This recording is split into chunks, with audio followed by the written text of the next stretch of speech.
26/11 মুম্বাই হামলার অন্যতম চক্রী জাকিউর রহমান লখভিকে জামিন দিল ইসলামাবাদের আদালত। মুম্বাই হামলার ঘটনায় অভিযুক্ত সপ্তম পাক নাগরিক লখভি আজ 5 লক্ষ টাকার ব্যক্তিগত বন্ডে লখভিকে জামিন দিয়েছে আদালত।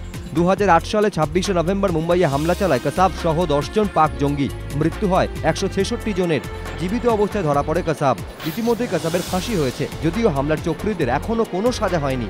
এরই মধ্যে আজ অন্যতম চক্রী জাকিউর রহমান লখভিও জামিন পেল। ঘটনায় ক্ষুব্ধ ভারত ইতিমধ্যে ইসলামাবাদে নিযুক্ত ভারতীয় হাইকমিশনারের সঙ্গে যোগাযোগ করেছে।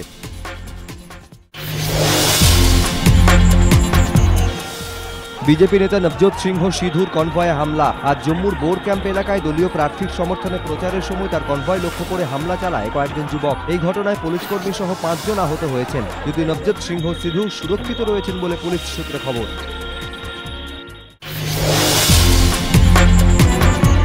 কোটি কোটি টাকার কেলেঙ্কারির তদন্তে গ্রেফতার মন্ত্রী। এহেন মন্ত্রীর সমর্থনে ধর্ণা বিক্ষোভে এবার পড়ুয়াদেরও ছাড় দিল না তৃণমূল।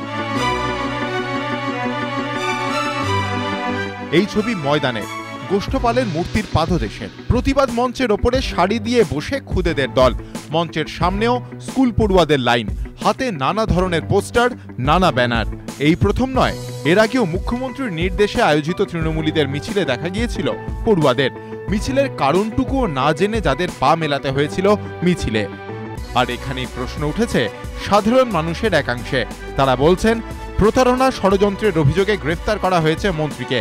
তিনি দোষী না নির্দোষ সে বিচার করার জন্য আইন আদালত রয়েছে, কিন্তু এমন একটি ঘটনার ক্ষেত্রে কোন কাণ্ডজ্ঞানে পথে নামানো হলো খুদে পড়ুয়াদের? না এরা রাজনীতির কৌশল বোঝে, না আইনের মারপ্যাঁচ।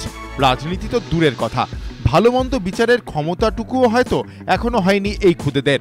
এই পরিস্থিতিতে বিভিন্ন মহলে প্রশ্ন উঠছে, বইয়ের পাতায় ভবিষ্যৎ খোঁজার দিনে কেন এভাবে সারদা ইস্যুতে মঞ্চে বসানো হলো তাদের? কেন ব্যবহার করা হলো রাজনৈতিক স্বার্থে? স্কুল ব্যাগটাই যাদের কাছে বড্ড ভারী, তাদের ওপর কেন চাপিয়ে দেওয়া এই পোস্টার ব্যানারের ভার?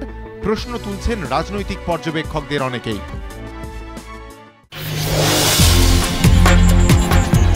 শহরে সচিন, কলকাতায় দেশের অন্যতম সেরা ক্রিকেট আইকন। তবে ব্যাট হাতে নন। রাজারহাটে একটি অত্যাধুনিক সুইমিং পুলের উদ্বোধন করলেন তিনি। শহরে প্রিয় ক্রিকেট ব্যক্তিত্ব, তাই আবেগের সুনামি।